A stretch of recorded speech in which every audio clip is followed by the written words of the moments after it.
thank you for being here. My name is Alexis Vargas, Special Initiatives Manager at the Office of Mayor Pedro. For the ones who don't know me, I am leading the Welcome in Pittsburgh initiative on behalf of the mayor.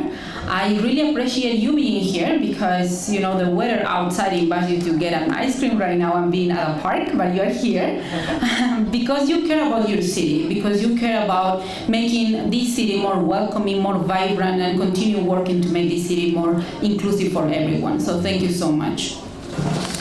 So I would like to call, I want to say a few thank yous, and I don't want to forget a lot of people. I will mention each of you, but because of the time, I'm going to mention just in general. Thank you for City of Asylum, who is hosting us tonight. I want to thank you, Chief Schubert, who is back there. Chief Schubert is the chief of the police, and I really appreciate you being here, your commitment. We couldn't make this city more welcoming without you, so thank you so much for being here. Commander Holmes as well as all of the chiefs and officers who are here today, sharing and learning from the community. I want to thank Jonathan Hendrickson, who came from Harrisburg, from the Department of State, who is here today. He drove 3 hours. He says it's a short distance, but for me it's a lot. So thank you, Jonathan, for being here tonight and sharing with us. Also, mission continues, no one left behind. Great partners here, Matt Landis, who is here, chapter director, a new organization in the city working to make our refugees' lives better for everyone too. So thank you. So I would like to invite Henry Rees, the founder of the City of Asylum, to share a few words with us.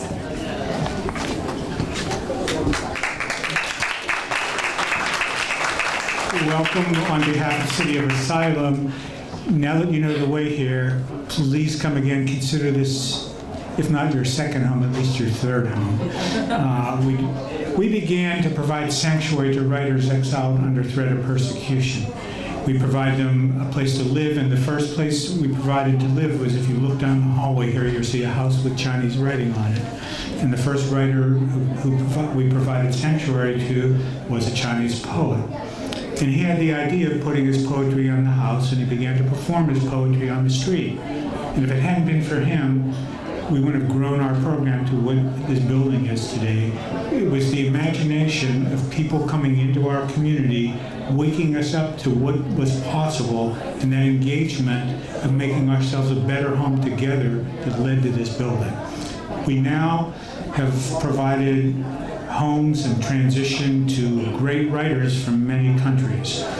From that first Chinese writer to a writer from El Salvador. That writer from El Salvador brought us the person who's now our associate director and who's going to become our director is from Guatemala.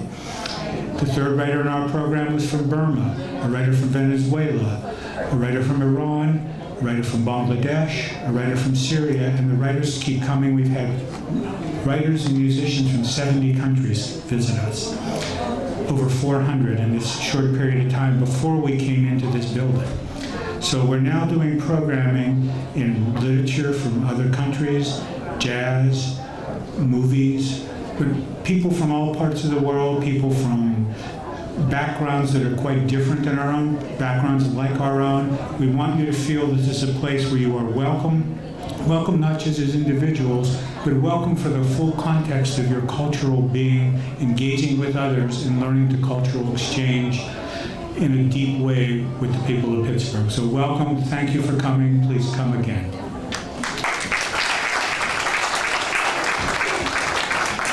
So as I mentioned, Chief Schubert played a very important role in making this possible and moving forward and building a relationship between our local law enforcement and our refugee and immigrant community. So I would like to invite him to share with you some words. Please, Chief.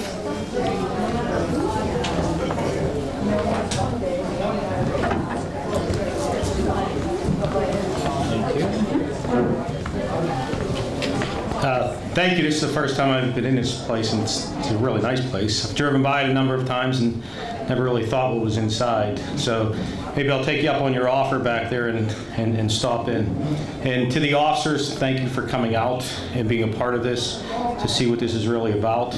And for everyone that came tonight, thank you. It means you care. It means you want to be a part of this.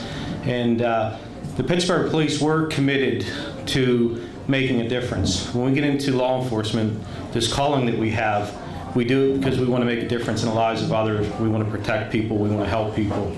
And when we get a 911 call, we don't ask who's on the other end of the line. We show up and we try to help. So when we're talking about this multicultural unit that Alexis is going to talk about, it's something we are committed to. And we have Commander Holmes, the executive officer, who was already kind of playing a role in that with our community outreach. And so it's a perfect fit into that.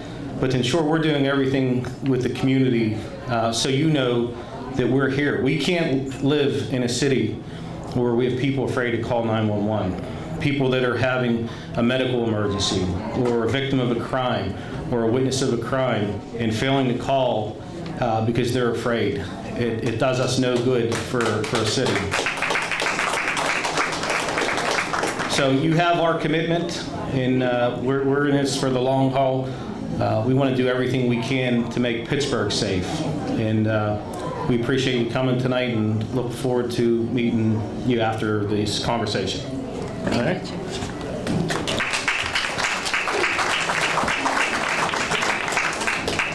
Okay, thank you, Chief. So for the ones who is the first time hearing about the Welcome in Pittsburgh initiative, I would like to tell you a little bit about what is this initiative. So this initiative is an initiative launched by Mayor Peduro in 2014. Mayor Peduro convened an advisory council of 40 different people with many different backgrounds, from a business background, immigration attorneys, and many other immigrant and refugee community leaders who came together to put together a plan that is a set of 36 recommendations to make the city more vibrant, inclusive, and welcoming for everyone. So we are in the second year of implementation, actually the third year of implementation. So this initiative was led by Betty Cruz 1.5 years ago, and she left the city, and basically I'm replacing her in leading the implementation of the initiative. So this initiative is all about recognizing the value coming from embracing a demographic change, embracing immigrants in our city, because we understand that the value that they bring to the city. So this initiative has its roots on understanding the commonalities. You know, we are a nation of immigrants, and this is a value that we need to be remembered of now more than ever. We came, including myself, we came here, and there are many stories out there of Pittsburghers who came together from many different parts of the world and make a life here and work for this city, to make this city prosper. So now is the time to go deeper to welcoming. So this means that, as you know, we have new different challenges right now. Given the current political climate, we have new different challenges that certainly shape the goals of the Welcome in Pittsburgh. This is a very broad initiative, but right now we're going to focus on three different areas. The Welcome in Pittsburgh has a civic engagement area, economic development, which is about what I just mentioned about research and showing the economic impact of our refugee and immigrant communities. But in the recent months, beginning in January, we saw that there is a fear increasing in our immigrant and refugee community. So as Chief was mentioning, we had a few cases of people who were wondering if they should call the 911 if they are victims of domestic violence. They were asking us, are we safe calling the 911? And of course they are. That's why we came to the conclusion that the Welcome in Pittsburgh priority for this year is the development of a multicultural unit that is a liaison between the local law enforcement, the Department of Public Safety, and our immigrant and refugee communities. So we understand that our nations, as I said, found these principles are important now more than ever. So this multicultural unit is going to be working with community leaders to listen to them and say what we can do for you to better protect you. So it's a liaison. We are meeting with Commander Holmes and Tara Murphy from the Department of Public Safety. We are meeting weekly to go through every single challenge and addressing it sometimes in a case-by-case basis, the fears of the community. That's why I really appreciate chiefs officers who are here today, and sharing with Chief Q Draft the other day. We met, and she's a great chief, and she was sharing and saying, we want to learn. We are here to learn from them. We want to listen to them. So that's why it's such an important opportunity for you to share and work actually in the discussion with our local law enforcement. So, embracing demographic change.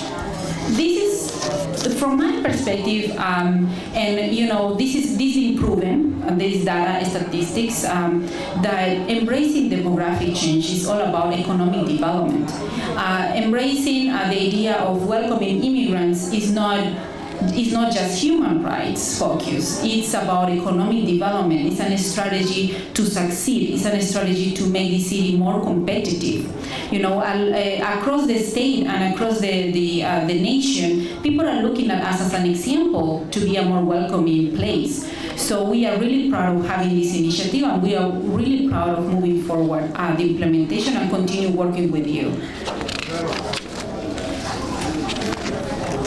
So, as I said, your participation matters. From the beginning, the Welcome in Pittsburgh has been a community-driven effort.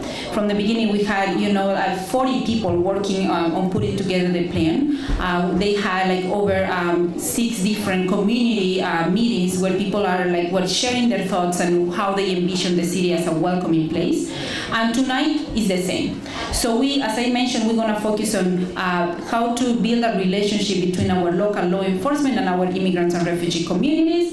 Then we're going to talk about communication and language access. We understand that this is a big challenge for many new residents and current residents as well, including myself, because 6 years ago I came and knew nothing in English.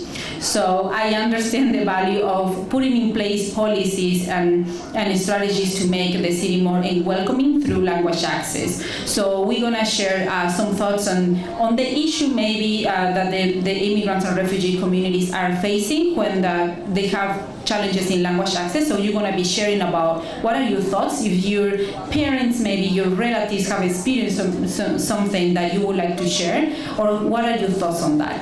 And the third component and the third piece of the discussion that Etha Kao is going to go through in a moment is going to be about safe places at schools. So we are working with the Deputy Chief Letrenda at the Mayor's Office, the Deputy Chief in Education, to make sure that the schools are also a safe place for our students. And this is coming also from the recent fears increasing in the schools as well. So we want to hear also from you. We want to hear if you experience something, if you have some ideas of how we can work with PPS. They've been a great partner. They are working with the Mayor's Office. Even though PPS is a separate and independent institution, we don't have jurisdiction on PPS, but we are working very closely, side by side, to make sure that the schools are also a safe place for everyone. So without further ado, I would like to invite, and first of all, thank you to our facilitators, Etha Kao, who is the new policy analyst at the Mayor's Office, Ernest, who came from Community Affairs, and Faye, I don't see you, Faye, here. So they are the facilitators today. So if you have any questions, please raise your hand and they're going to be able to help you. So I'm going to invite Etha to explain you the dynamic of the discussion. Thank you.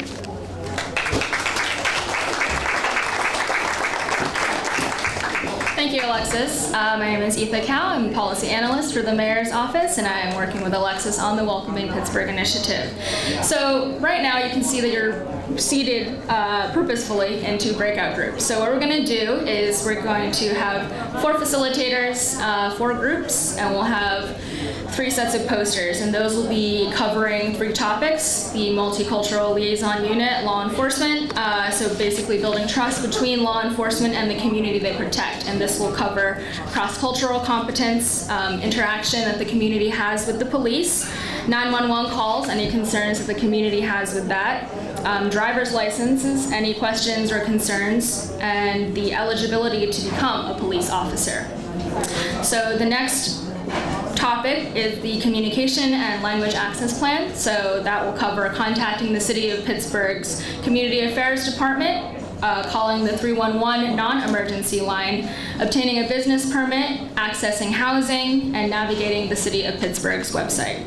And finally, the third topic will be schools as safe spaces. So we want to know what the communication challenges there exist between staff, teachers, students, and parents, as well as the cross-cultural competence in Pittsburgh public schools. We want to hear about your experiences or what you've heard about bullying in public schools, as well as the 9 line, which is the number that parents or guardians can call regarding anything about their children's progress in the Pittsburgh public schools, and it provides language services in 9 languages: Spanish, Nepali, Swahili, Chinese, Arabic, French, Uzbek, Russian, Japanese, and Burmese. So we want to hear from you. So you'll see you have sticky notes on your little tables and pens. So once we break out into the groups, we will have about 10 to 15 minutes per topic. And so just write down your concerns, and we're going to be moving in a radar chart. So we're going to have concentric circles. So this smallest circle is going to be the most primary priority issue that you think, secondary, and then third. So let's get started.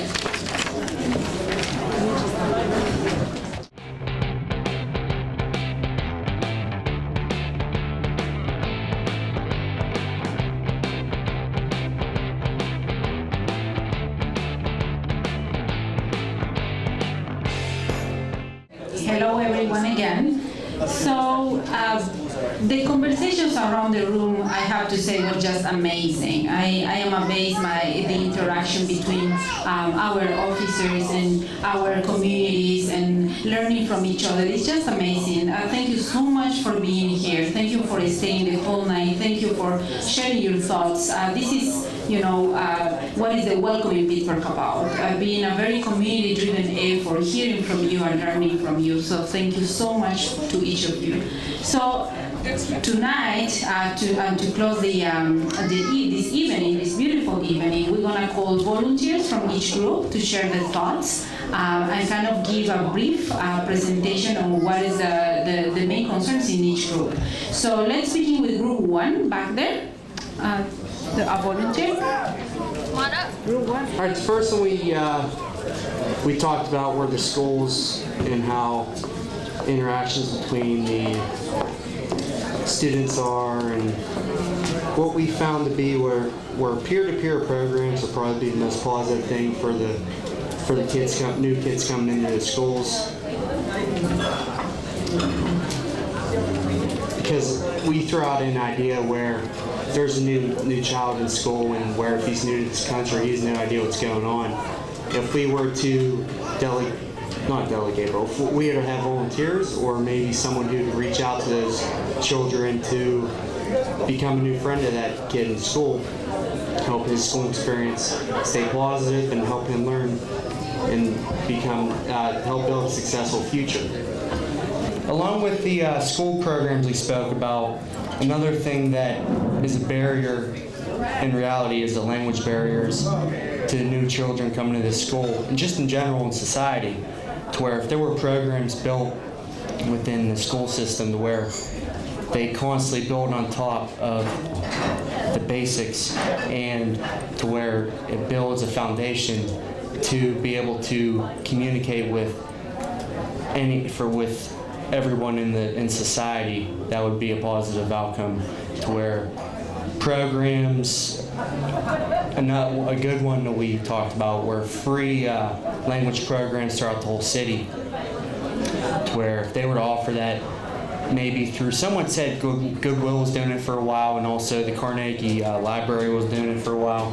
But if they were to do that type of program on a consistent basis, to where offering these classes to the children coming into this country that are new and don't really know as well the vocabulary on how to talk to people who speak the English language, then again, building on top of success in society, on top of their future success and becoming a positive member of society, and also being able to make friends, break friends, find a partner, anything like that, there's just so many things building on that foundation, starting at the school level and with the language level in that school system, and with the language programs that could possibly be intact in the city of Pittsburgh. And another thing we spoke about were becoming an actual police officer. If you have the intention to become a police officer, there's numerous things you need to do. There's processes you need to do, to where we spoke about having prerequisite classes to become a police officer. Yes, there's community,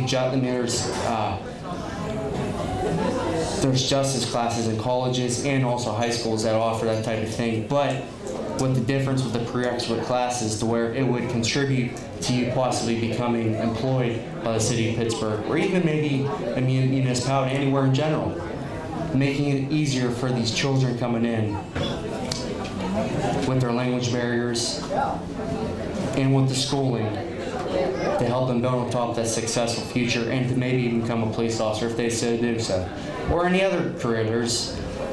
With the language barriers and the programs that we could build on top of the barriers, there's just numerous things we could do to build all children's success. And it starts with a small step, starts with one act, starts with one program they make, and that can make the biggest effect on someone's life.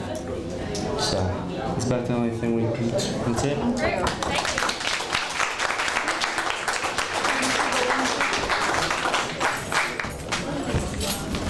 Group 2, who's the volunteer? So I had to knock people out to be able to get to do this for our group.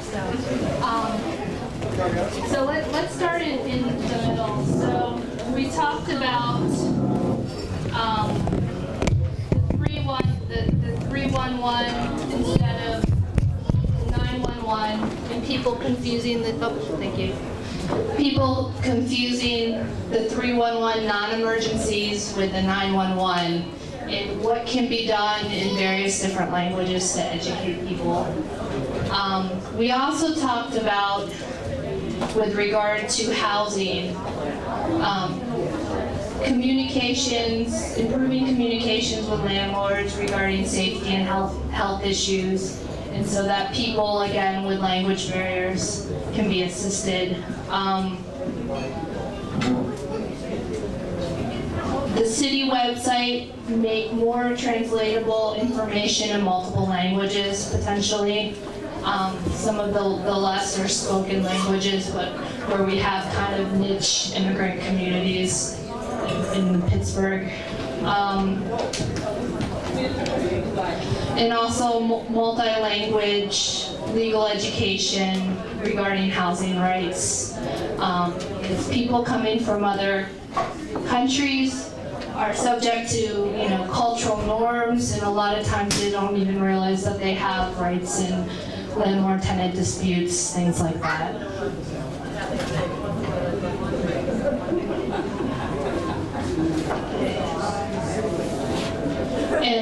And this is third-party interpreter apps, potentially trying to have something like that available instead of relying on the availability of limited interpreters.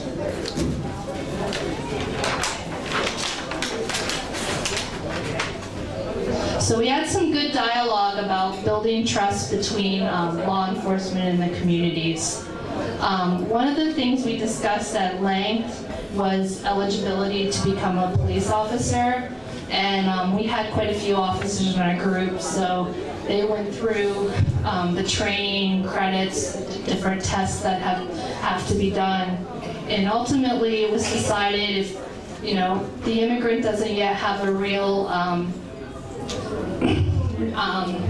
proficiency in English, it would potentially be a challenge, but something that could be worked at over time. Another thing we spent time on is talking about driver's licenses and international driver's licenses. And the officers were able to explain to us, to a certain extent, the validity of international driver's licenses, how and when you need to start the paperwork to get it transferred over to a Pennsylvania state driver's license. And then just in general knowledge of driving privileges, maybe putting increased resources towards legal education in multiple languages about driving privileges. The other thing that the officers actually brought up was trying to create trust, because in some countries, you know, police are viewed poorly as even persecutors, and part of the problem in that obviously in the US the police are the good guys. So trying to overcome some of these cultural barriers with regards to having people willing to pick up the phone when they're in crisis and call the police for help.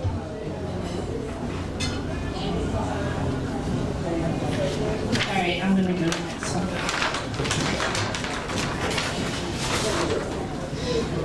And finally, we talked about schools as safe spaces, and we talked about potentially having more Know Your Rights sessions at Pittsburgh Public Schools to discuss safe spaces concerns, potentially having the City of Police Department there as well, and also more activities and more education regarding bullying, and also establishing a Pittsburgh Public School Task Force to address immigrant-targeted bullying for parents and students to go to for problems.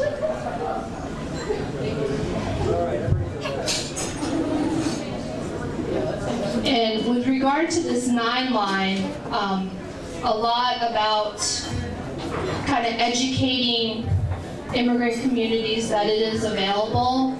So if your child comes home, they had a problem or incident in school, or you want to call to check on how they're doing academically, there is this 9 different languages line, where you can call in and leave a message, and they'll give you a call back within 48 hours, and it's up to 9 different languages.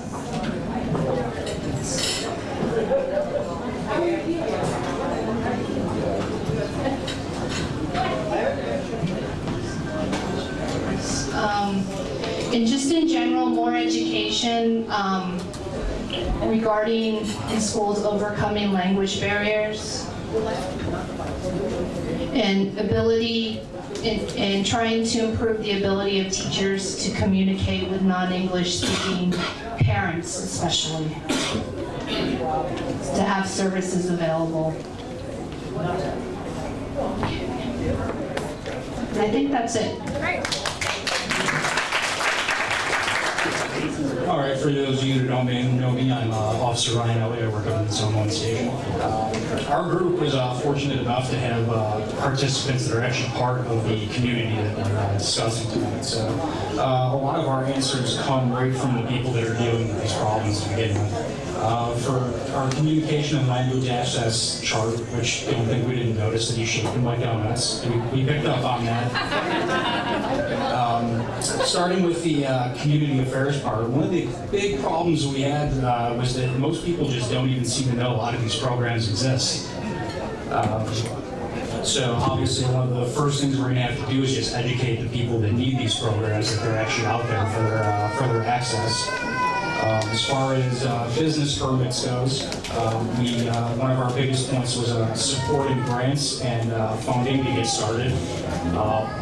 Stems again to the fact that a lot of people don't know the programs out there exist, and we're probably just going to have to, just work on educating people about, how to gain access to these programs and things like that. 311, again, a lot of people didn't know how 311 worked. Todd was nice enough to explain to most of the people in my group how 311 works and in what situations you use 311 as opposed to 911. Another problem we had with the 311 is that the app is not available in a lot of languages.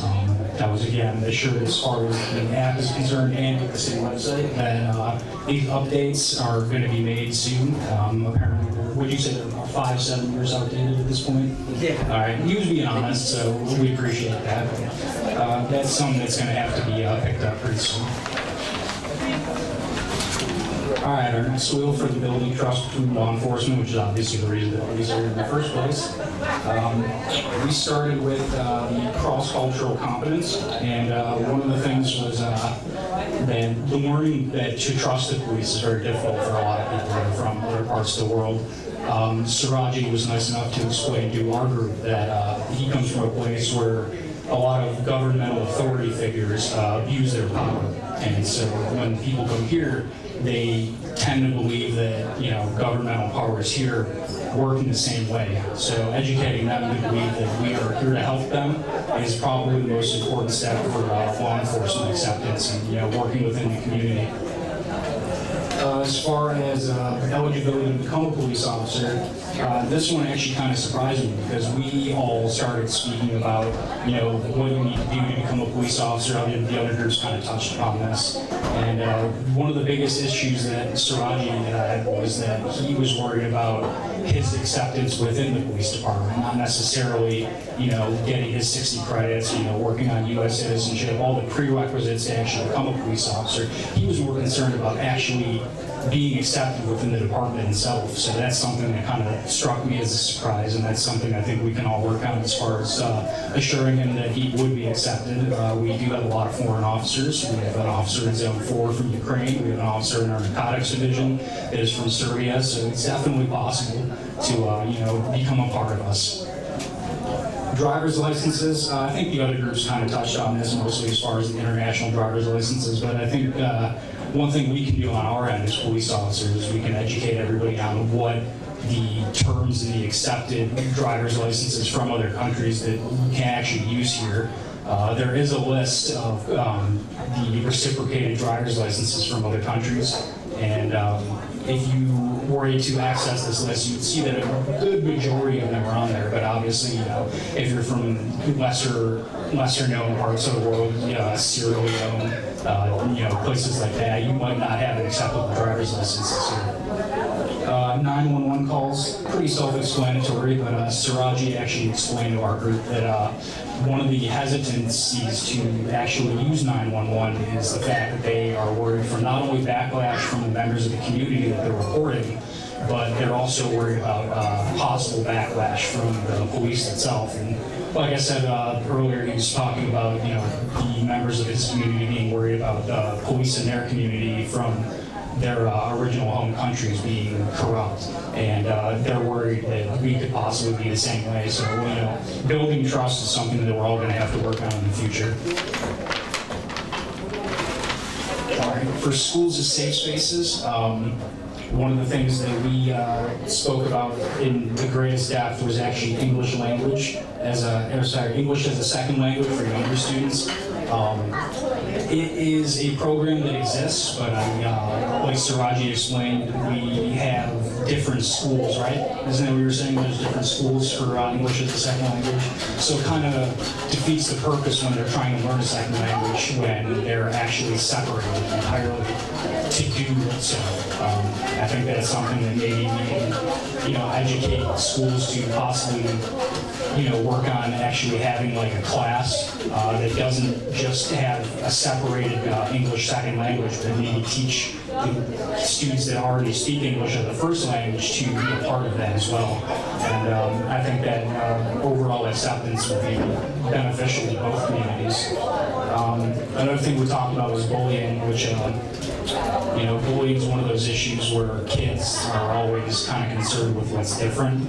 And I think one of the things that we can do is have classroom activities or maybe even like after school activities that teach kids why people are different and not just like, oh, that kid's strange, things like that. You know, that might be true, but maybe explaining why these people are different and you know, the world that they come from. Maybe that type of knowledge will kind of just, you know, make them learn to accept other people.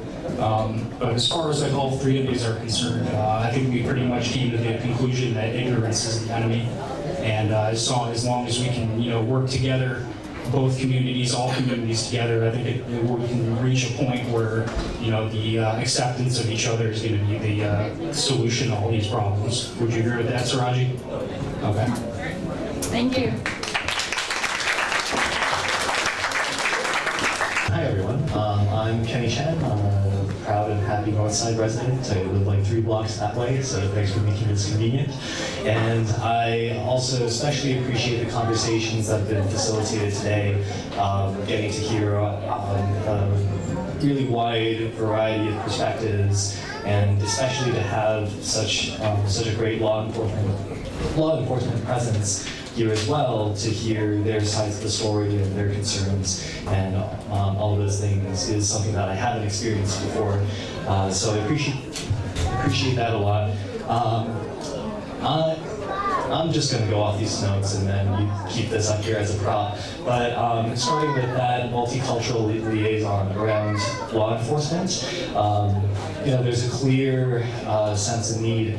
I mean, our conversation paralleled all the other groups in a lot of ways, but I'll go ahead repeating things, you know, for the sake of just hammering home, you know, those kinds of conclusions.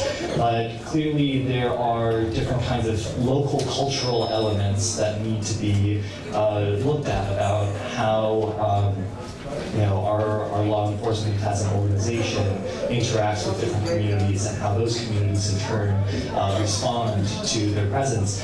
So, I mean, one element was that police recruitment side of things, so that the police force is more reflective of the different kinds of ethnicities and cultures that the communities are based out of. And of course, to bring those people onto the force, there have to be different kinds of either stigmas or concerns that are turned around.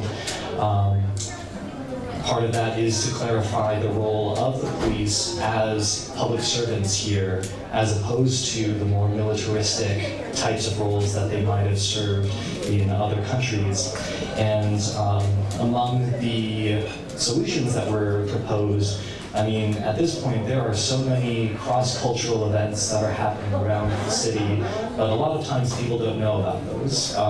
You know, there isn't really a central clearinghouse or repository of events, though there are certainly a lot of organizations that are taking a good shot at pulling those things together. So just increasing the level of presence of people from, you know, all different communities at those respective events, so that even that one touch point or so can lead to further conversation. You know, there was the conversation around clarifying the process for updating your ID for getting a valid ID, assuaging some of the concerns of undocumented immigrants around what their interactions with law enforcement might be if they, you know, if they came as refugees. And oh no, I think I lost this. No, it's still here. Sorry about that. And one more thing, we have some really great citizen policing programs. You know, these 14-week programs, one night a week that people can go to, but that's sometimes a high barrier to entry, or there aren't so many of those that a great volume of people can take advantage of those. So we were thinking that if you had shorter, maybe one-shot things, whether it's like 2, 4, maybe 8 hours, a full day on a Saturday or something like that, where local law enforcement can focus on one particular area for some residents or citizens, whether it's for the elderly, preventing them from being victims of fraud, or whether it's self-defense, or you know, dealing with different kinds of situations. That might be a really good way of building some of that empathy, and also reframing law enforcement as a career, you know, in the minds of some of the people that would be populace. So moving on, for communications, definitely, you know, a lot that needs to be done around getting people used to and feeling safe around calling 911, and understanding the difference between 911 and 311, of course. You know, things around affordable housing, language learning. I don't think that falls in the hands of you know, law enforcement or whoever, but there are literally dozens of nonprofits and different organizations that are committed to bringing these kinds of resources to the people that need them. So clarifying those kinds of partnerships and ensuring that they get the resources, a lot of times it is a matter of funding that is the big limiting factor for their capacity. And then one more thing was the fact that a lot of people that are coming are either not, their digital literacy might be limited. So things like, the website or apps or those kinds of things will have limited effect or impact. So looking at non-digital means of bringing information to them, thinking about having resource sheets and those kinds of things in all sorts of businesses, organizations, churches, etc., and allowing the people that work there to walk people through that process. Man, we're pretty well over time, right? I'll just say for the schools as safe spaces part, a couple of things that we were really interested in. One was sensitivity around how discipline looks in schools and being just ensuring that teachers, educators, administrators are privy to how students are responding based on a different culture. And then more student leadership opportunities where you're putting ownership in the hands of the students themselves to decide how they want to construct a culture that is welcoming to everyone else, and finding that right balance of how much or how little oversight from the teachers and administrators. But thanks again for this opportunity. And Thank you, Kenny. All right. Thank you, Kenny. Thank you, everyone. One more time. This is all we have for today.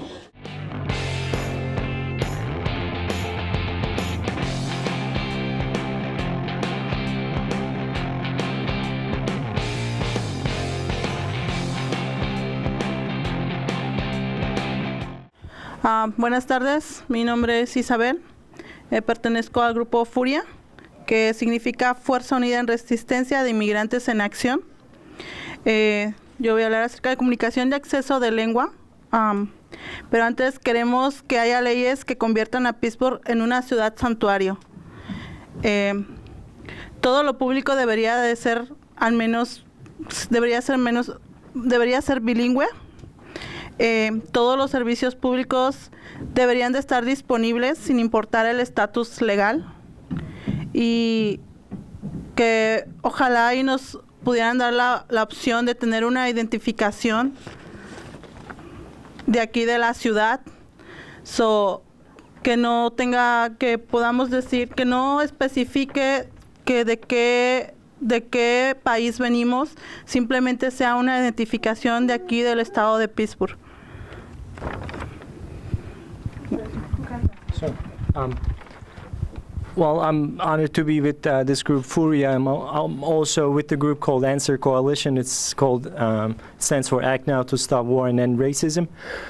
So our main concern with the Pittsburgh city, unlike some of the cities like Chicago, Philadelphia, San Francisco, which has passed actual concrete legislation for sanctuary city, this is what we're demanding. We demand that our so-called progressive mayor stop talking and start acting, and actually, with the city council, pass sanctuary city legislation, which basically sits on really simple concepts. One is having all the public city services available to all immigrants, regardless of immigration status. Then the other big concern the community has is making it illegal for the police to collaborate with ICE. That's not asking for much. A lot of cities have already done this. So these are the two main topics within the sanctuary city. There is absolutely no excuse that the city shall not pass this legislation following Philadelphia, Chicago, San Francisco, New York, all these others. So now there are some other points.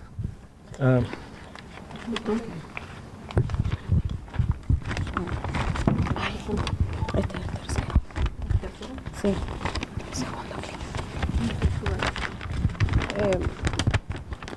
También sobre los espacios seguros, que no solo sea en las escuelas, sino en toda la ciudad para todos los inmigrantes. Brenda, can you? When it comes to the point of safe spaces, that pretty much we don't want safe spaces only in schools, but in the whole city for all immigrants. And that would be via legislation of sanctuary city. Otherwise, it's just words. ¿No funciona? Buenas noches, mi nombre es Estefanía y pertenezco al grupo de Furia. En cuanto a Bueno, no funciona. Ah, ok. Hola, buenas noches, mi nombre es Estefanía Sepúlveda Martínez, pertenezco al grupo de Furia. Y en cuanto a construir la confianza entre la policía y la comunidad, hemos detectado algunos puntos. Se habla de una ciudad que es inclusiva y se habla de inmigrantes, pero no se especifica qué tipos de inmigrantes. Estamos hablando de profesionistas, estamos hablando de inmigrantes documentados, inmigrantes indocumentados. Queremos hacer ímpetu, acentuar la situación de los inmigrantes indocumentados y toda la situación que se está sucediendo hoy en día a partir de las últimas elecciones y con el gobierno de Trump. Pensamos que es importante que no exista una colaboración entre el ICE y la policía al momento de realizar una detención. Queremos que el Port Authority no intensifique su presencia en los transportes públicos. La policía no debe de trabajar conjuntamente con el ICE. No se le debe dar acceso al inmigrante cuando éste es detenido. Todos los vehículos de ICE deben estar identificados y, por último, los inmigrantes deben de ser tratados sin discriminación y recibir las mismas sanciones que los ciudadanos.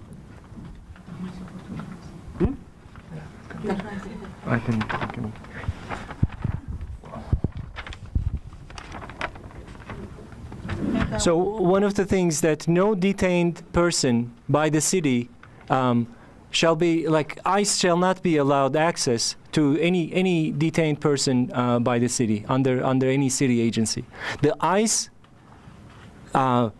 vehicles should be marked clearly, stating what they are. Unlike what the situation today is, they can just basically hijack people from their homes when they're going to their works. One of the other issues and demands that we have is that tied to this public city card, it should be illegal by any city employee to ask immigration status. When somebody is walking into a healthcare agency, Planned Parenthood, whatever it is, emergency situation, people should be able to go and get the public service that they pay taxes for without having the fear that the agent or whoever, the city employee or the police will call ICE based on the documentation status, and then next day the person is in some detention center or deported. Port Authority presence in the trains. One of the concerns that Estefania expressed is the presence of the Port Authority police or whatever they are in public transportation, especially in the trains right now. They have informed us, or they have been aware that the increase of the Port Authority police in the train that comes to Beachview and goes to Beachview. So they are very concerned about that, and they feel very unsafe.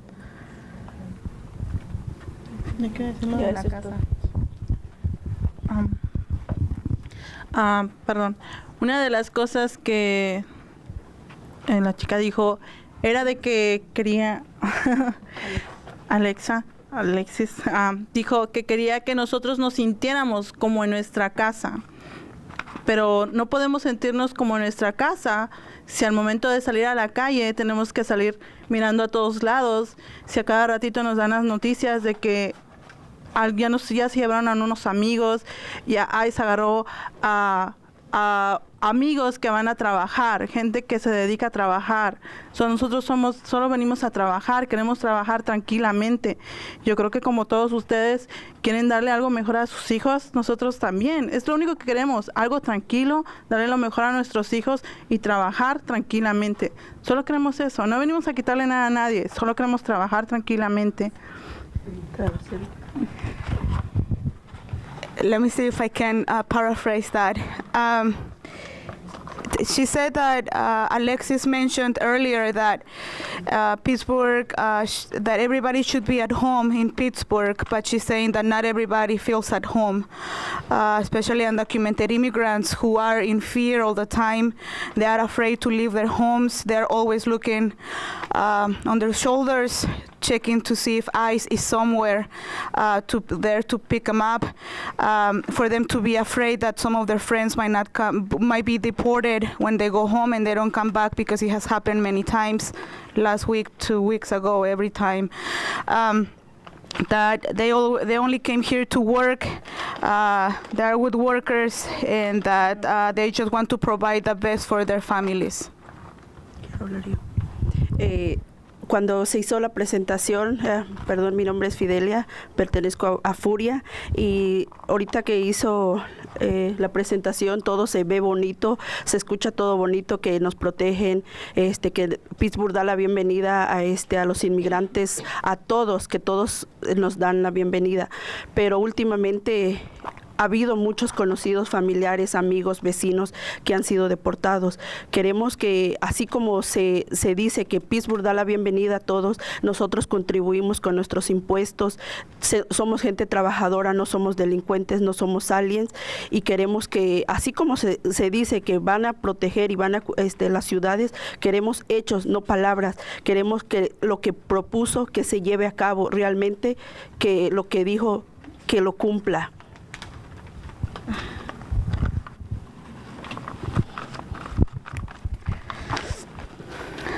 Fidelia wants to say that, like in the presentation, that everything sounded really pretty and really beautiful, but the reality is not like that, that every time family members and friends have been deported, that they are not aliens, that she's demanding action, not only words. That if they say the city protects immigrants, she wants to see that the city is actually protecting immigrants, undocumented immigrants.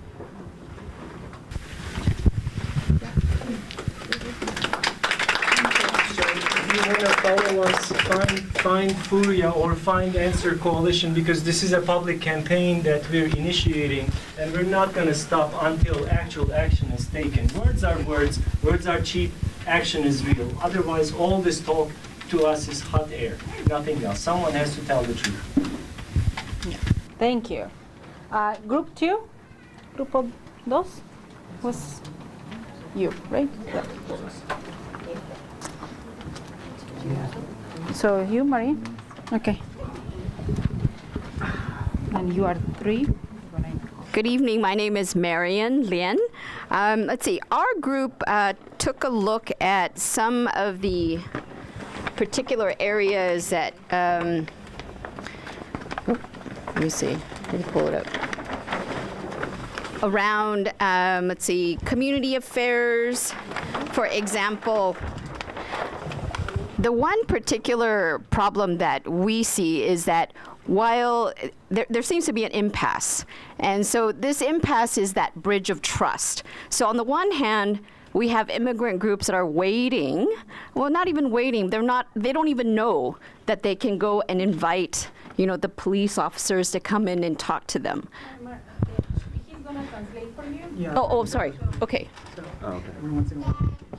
Okay.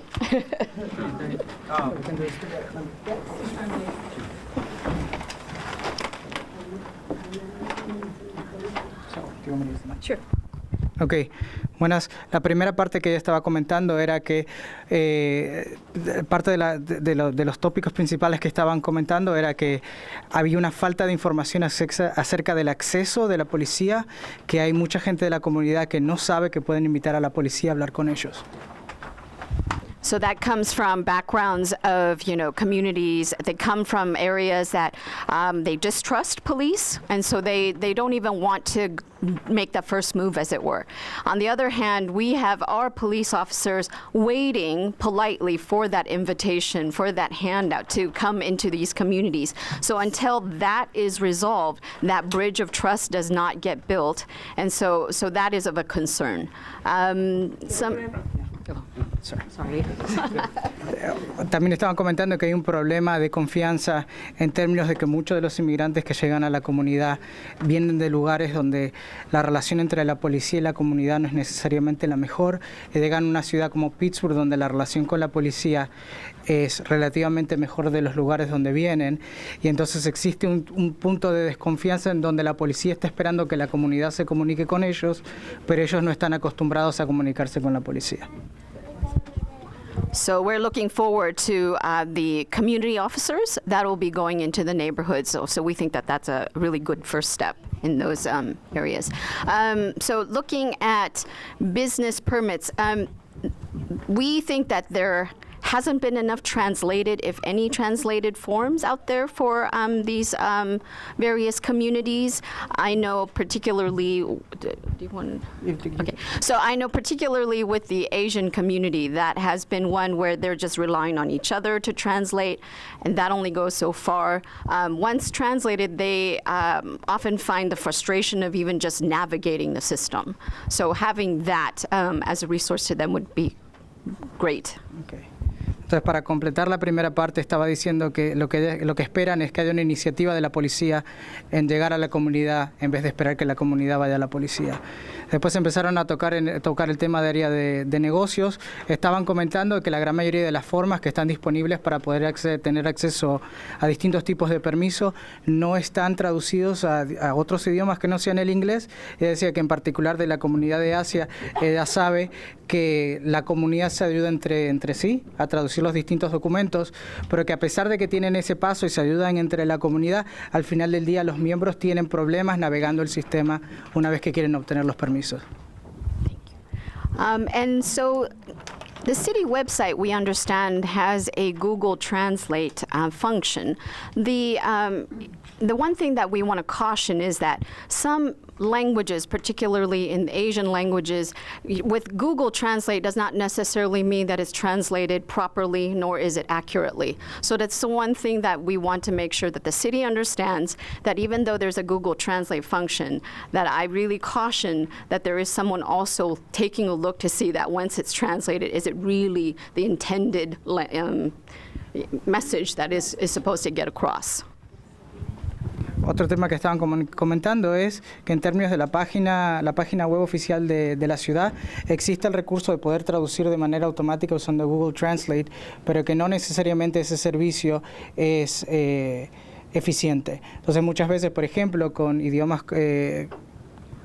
you mentioned a particular language? No. Asian languages. Okay. Idiomas de Asia en general, la traducción no es necesariamente la correcta o la más eficiente, entonces tienen ese problema y quieren que la ciudad sepa que, bueno, que aunque ese servicio automático existe, no es necesariamente el mejor. También en español. In Spanish is better. Yeah, in Spanish is better. Okay. And I think that, let's see, what other things? So basically, you know, what our group really just noticed is just making sure that when there's a lack of translation, once that translation, to just not be lazy about just using Google Translate and to making sure that there really is accuracy in that. I'd like to just say something about we talked too about families getting together, neighborhoods, neighborhood block watches, neighborhood blocks where you interact, whether it's a cleanup party on your block to clean up trash, or just something to involve families, involve your community, and take part in that, have everyone take part in that.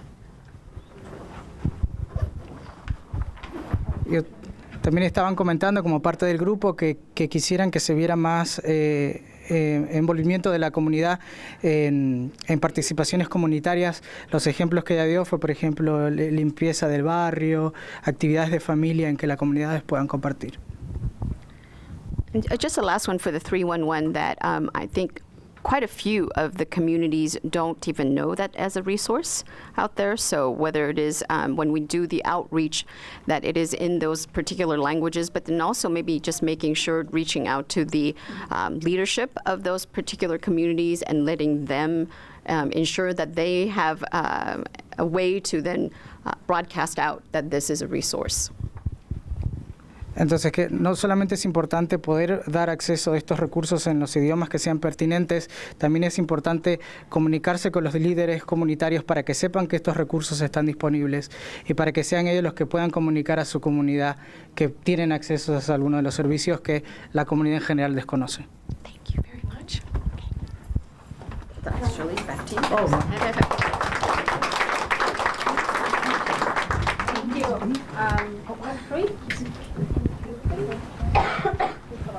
I keep it short. So the primary thing, as we're mostly a non-immigrant table, and one thing we wanted to concentrate on, especially the translation. So it's one of the things about the city information is that it's one thing to be able to even translate, whether by human or by Google Translate or whatever, words, but especially when you get into more processed things like forms, that's going to be really hard for something very technical to translate, especially translate accurately. I know this. Él dice que, bueno, en general es algo que ya se mencionó, que en general hay que entender la diferencia entre tener un Google Translate o algo así, y también la diferencia entre tener eso, que es algo práctico a veces, pero cuando ya se trata de algunos formularios o algo, ya se necesita algo más técnico o algo más, una traducción un poco más técnica. Entonces, diferenciar entre lo general y lo técnico, o información más específica. And we do rely on a lot of informal volunteer translation abilities, and also on children, and a lot of times it's not just by immigrant stuff, but just the resources go toward the wealthier communities, and so a more equal distribution by wealth. Okay. Gracias. Él dice que hay muchos voluntarios para traducir, que generalmente se confía en voluntarios o en niños que traduzcan, y que piensa que los recursos van solamente a una parte de la población, la parte rica, la población que tiene más dinero, y que quiere algo que sea más igualitario, que sea para todos. Only other 2 points, one being that Pittsburgh is a really friendly city, but a lot of things get done by relationships. And if you're not in that old person core, I don't mean necessarily age, but it's very hard to break into that when you're establishing a new business, when you're trying to get something done, when you're trying to get an alcohol permit, whatever. Okay, yeah, good point. Él dice que en la ciudad de Pittsburgh es una ciudad muy amigable, pero que es una ciudad donde todo se maneja por contactos, y que eso un poco limita el acceso a otras personas. Si tú no conoces a alguien o no quieres abrir un negocio y no conoces a alguien que te ayude o algo, es más difícil para ti. Entonces todo es bien común, o es cultural en Pittsburgh, que tú te manejas por contactos que tengas en la ciudad. Last point, on the other one with the law enforcement, I think a lot of things can be done, and we appreciate Officer Kudrov's insight on that, is that the best thing to do ultimately is to have a diverse police force. And she was saying that it's actually comparatively simple, and so people may not realize how easy it is. The two things that probably are the most critical and maybe difficult would be you have to have a citizenship, and you have to have 60 hours or 2 years of college. But to reach out intentionally to the immigrant communities and to help bring them in so that they're part of the system and not outside the system. Okay, yeah, that's great. Él dice muchas gracias a Chief Kudrak, que estaba hablando sobre, por ejemplo, cómo convertirse en oficiales policiales, y lo que él dice que al final de cuentas toda la relación entre la comunidad y la policía termina siendo un tema de diversidad en la policía. O sea, tenemos que ser más intencionales en estar en las comunidades y promover que las comunidades apliquen para ser oficiales de la policía. Thank you. Eso es todo. Gracias. Thank you. Grupo 4, Group 4. So it's a real pleasure to be here. I think the biggest thing we talked about the whole time and covered were resources, that there just needs to be more communication. Officer Spinweber mentioned, the lack of communication between communities and the police force and misunderstandings, and wanting to engage in more community events. Okay. Ella dice que han hablado mucho sobre la comunicación, que el oficial ha compartido que hay muchos males entendidos a veces en la comunidad, entonces mejorar un poco la comunicación y que haya más recursos disponibles. Upendra also was wonderful in mentioning that we absolutely need more resources in the community. Something was mentioned about informational pamphlets, as well as the city supporting organizations that are currently aiding immigrants and refugees arriving into the city, to provide their support and extending their resources so that they can better serve the community and connect with one another. Sorry. Ella dice que lo importante también, y que Upendra fue ayudó muchísimo en entender que se puede, por ejemplo, compartir información en las comunidades, tener panfletos o volantes en las comunidades donde la gente pueda saber los recursos que hay, y que también dice que la ciudad debería apoyar un poco más a las organizaciones que ya están apoyando a los migrantes y refugiados en la ciudad. We also talked about the issue with the international driver's license scam, and also how it would be a really great thing to make some kind of public announcement that is in fact a scam, because That's a great point. Yeah. So es muy buen punto. Ella dice que cuando han hablado sobre la licencia de conducir internacional, sería bueno hacer un anuncio público a la comunidad de que que es falso, que el driver license a veces que tienen la comunidad, nuevos residentes, piensan que es internacional y que es válida, pero que no es, y ella dice aclarar eso públicamente. We also We will be able to ask stuff. Yeah, about what you would like to ask. Yeah, what international driver's license are you talking about? Because many immigrants have it. Lo que le estoy diciendo es de cuál licencia está hablando, porque muchos inmigrantes la tienen, and it is valid by the insurances, and even to buy a car, they accept it for a year. It is not valid in the state of Pennsylvania. Do you want to elaborate? I'm not sure how to elaborate I can't translate it, but it's not valid. You need a driver's license from your country of origin or in the state of Pennsylvania to drive here. The international driver's license, it is not a valid driver's license in the state of Pennsylvania. Okay. Dice que me parece a mí que hay una confusión, que tal vez hay dos. Hay una confusión, sí, porque so just to clarify on both sides. So and it's my own experience because I'm an immigrant. So when I was moving to the U.S., there is a way to apply for a very valid international driver's license that I know is valid for 1 year. But when I came here, a friend told me, oh, you can get a driver's license on internet. And that was the one you are talking about, that is a scam, probably. So maybe with further discussion, we should see both, right? And see what is the valid one, what not, and make it public and say, hey, this is false, and this is the one that you need to hold. But also tell the police force that there is one international driver's license that is valid to buy a vehicle and to get insurance for a year. Yeah, because the police officer. Again, that's misinformation. Misinformation. The people were But the police placing officer that. at our table said that it is valid for a year in Pennsylvania. I Googled it. And I didn't know. And it says it's valid for 1 year until the date you enter the United States. But there are they do there's a need fake one, I'm sure. to have that international driver's license. So you need to have a driver's license from your country of origin. That's just not I'm going to get my driver's license online. That is not how it works. You must have a driver's license from your country of origin. Then the international driver's license is good for 1 year. But if you're an 18-year-old male who does not have a driver's license from his country of origin and goes on and gets an international driver's license, it is not good. So they need to understand it. Again, it's misinformation. It's misinformation, and I think, as Brenda was saying, there is one that we have to sit down and see what are the difference between the one and the other. Because I remember in my personal experience looking at both.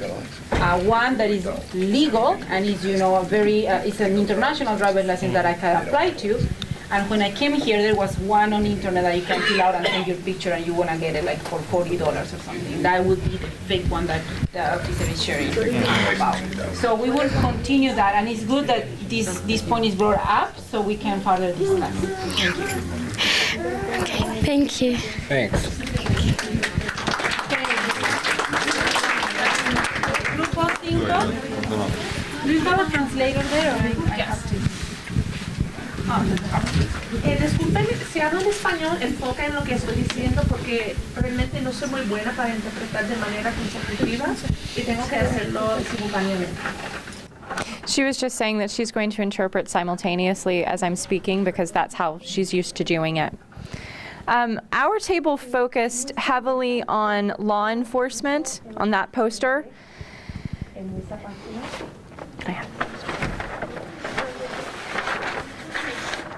Most of our questions centered around deportation, when and how people can be detained, when and how people can be deported, under what circumstances people can be detained, the differences between ICE and law enforcement, what ICE can do, what law enforcement can do, communication between officers and various language groups. Even if an officer can access an interpreter, it takes time to access an interpreter. Even if 911 can access interpretation, that can take time as well. And an emergency, you don't have time to wait for an interpreter. That was most of what our group focused on. Most of our questions were about deportation and detention. The other posters mostly focused on interpretation, access to languages. You can't get a business permit if you can't read the forms. You can't call 311 if 311 doesn't speak Turkish. And as far as schools go, yes, people are concerned that their children will be bullied in schools because their children are of a non-English speaking family. Things like religious dietary restrictions came up.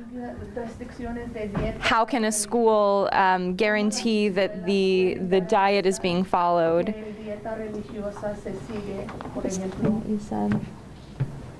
The curriculum in schools should include cultural classes, specifically classes on various cultures who all go to that school. And was that all? Communication between parents and teachers was a concern. And someone suggested that a way to combat some of this was there used to be a thing when they went to school called block parents. And all of the students knew that on this street, this house they could go to because this was a block family, this was a block parent. It was safe to go there if they needed something. Did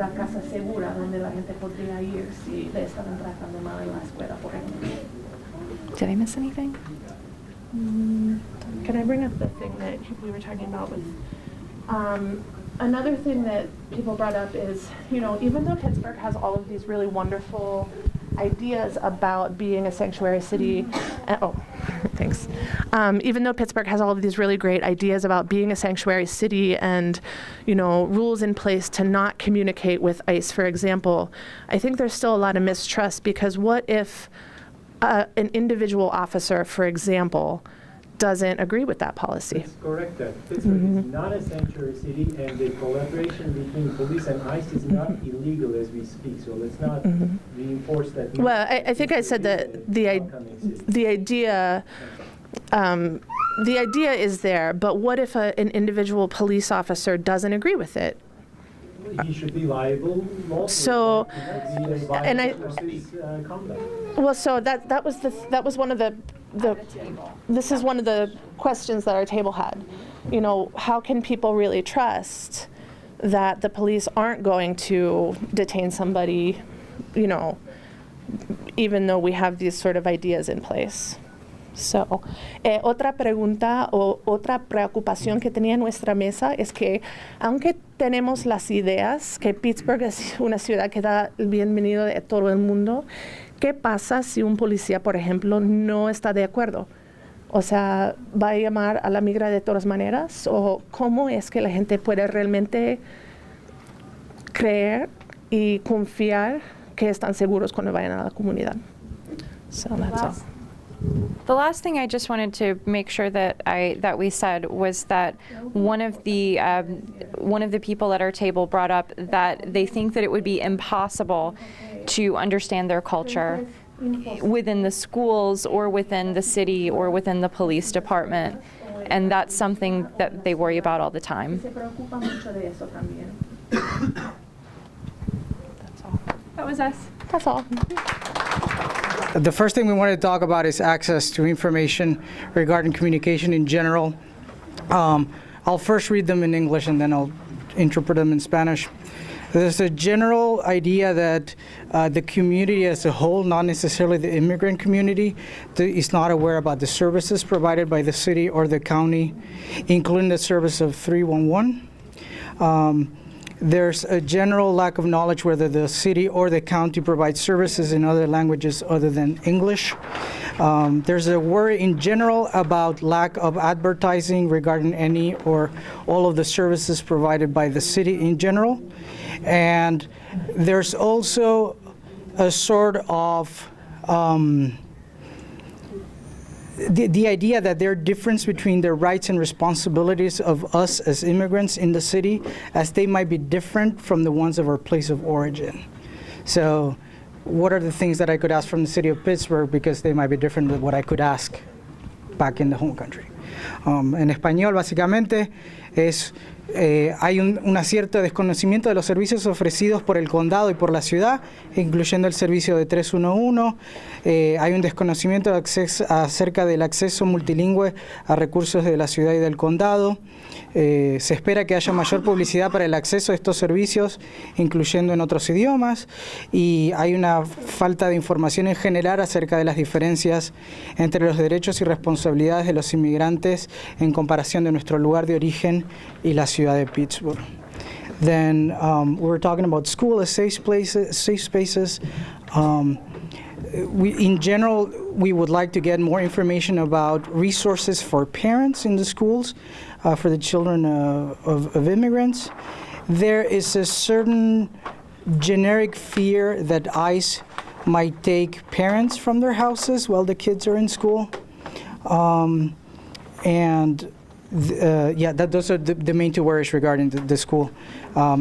La preocupación de que hay una falta de información acerca de los recursos que los padres pueden solicitar, que sus hijos están en las escuelas, más que todo porque muchas veces los padres como inmigrantes fueron a las escuelas en otros países y el sistema educativo puede ser un poco distinto.